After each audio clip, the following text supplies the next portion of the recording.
A brand new week has begun, and on this channel, that signifies one thing: every weekend, I release an episode of our series titled Your Take, Not Mine. In this series, I turn to you, the viewers, to share your most intriguing NBA opinions of the week, reflecting on the current happenings. I then select my favorite insights and discuss them in a video. This week, significant drama has emerged in trade rumors, alongside numerous major matchups, giving us plenty to cover. To submit your opinions, I create a community post either the day of or the day before the video, much like the one displayed on your screen right now. If you wish to be featured in a future episode, make sure to keep an eye out for it. Before we dive in, I've noticed that a noticeable number of you watching aren't even subscribed to the channel.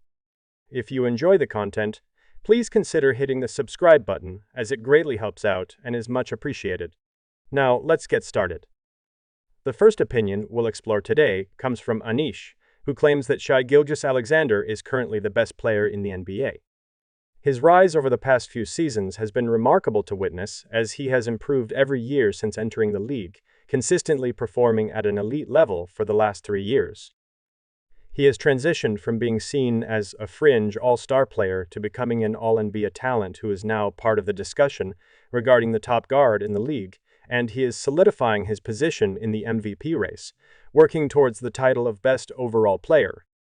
According to some opinions, there are individuals eager to bestow that honor upon him, but is he truly deserving at this stage? Let's analyze Shai's playing style, which is highly captivating to the average fan because he's a primary guard in relentless attack mode, who, at his peak, can be nearly impossible to guard. He skillfully maintains control while navigating the defense through a series of fakes, hesitations, and feints that disrupt defenders, allowing him to effortlessly reach his shooting spots where he rises for contested shots and finishes efficiently. He is averaging 31 points per game with a shooting percentage of 53% from the field, and while he could enhance his three-point shooting, his 35% accuracy from beyond the arc is still commendable. Currently, he leads the top team in the Western Conference, excelling on both sides of the court, and is undoubtedly an MVP contender at this time. However, to be recognized as the best player in the NBA, one needs to have some accolades to their credit, whether that's fair or not. Presently, the same critique often directed at Joel Embiid also applies to Shai, as he and the Thunder have yet to progress to a conference finals together. The top player in the league has historically been someone capable of leading extensive playoff journeys, securing MVP awards, and affirming themselves as a proven champion. While Shai is on the path to potentially achieving all of those goals, he hasn't accomplished them yet, so I find it too early to label him the best in the world. Players like Nikola Jokic and Giannis Antetokounmpo are still performing at a high level. Both are multiple-time MVPs and NBA champions, and I consider them the top players until further notice. The next topic we'll cover today comes from James, who claims that Karl Anthony Towns is playing like a top 5 player in the NBA right now. The dramatic change in how Towns is perceived throughout the league has been fascinating to witness. He has been one of the best big men for years, but during his first 9 years in Minnesota, he didn't always receive the respect or acknowledgement his performance warranted. There were legitimate reasons to feel disappointed about his time with the Timberwolves, yet he has consistently been a 4-time All-Star, posting impressive numbers year after year. Towns' challenges, particularly his poor defensive skills, are significant reasons he could never emerge as the man on a successful team. His defensive shortcomings made it tough to build a winning team around him, since the center position is critical for defensive success. Now that he's in New York, he is enjoying limitless adoration for his performance, receiving ample kudos for his impressive numbers, and rightfully so, as he deserves recognition for his strong play. It's arguably the most significant instance of market bias we've observed in quite a while, since almost everything about Towns remains unchanged since his time in Minnesota.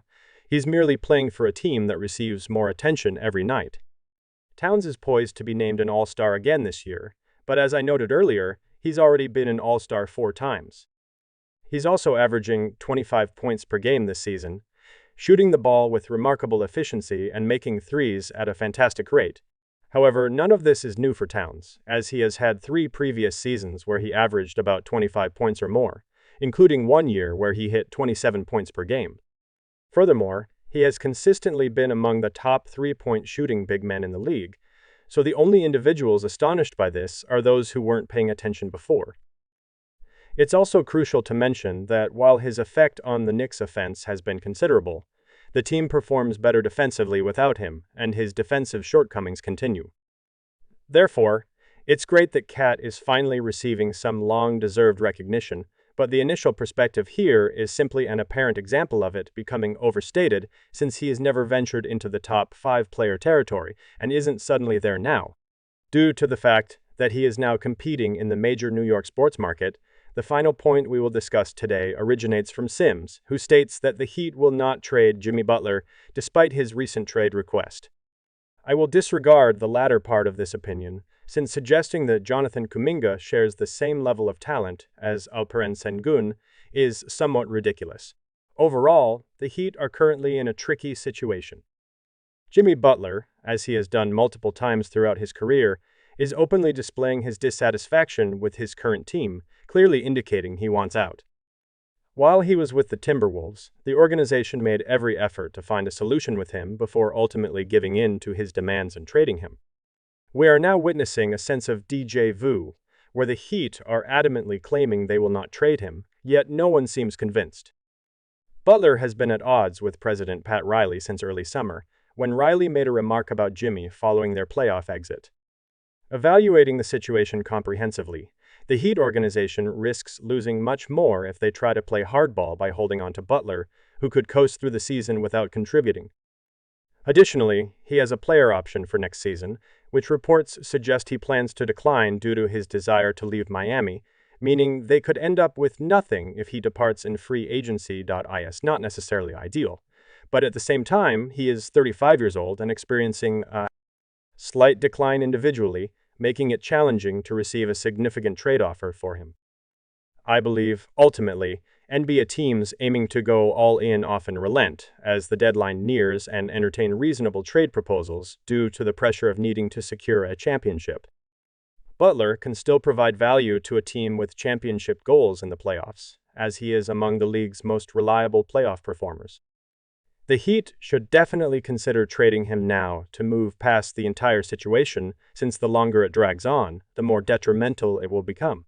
With that said, that's all I have for you today. Please like the video, subscribe to the channel, and share your thoughts in the comments about the points discussed. Thanks for watching, and I'll see you all next time.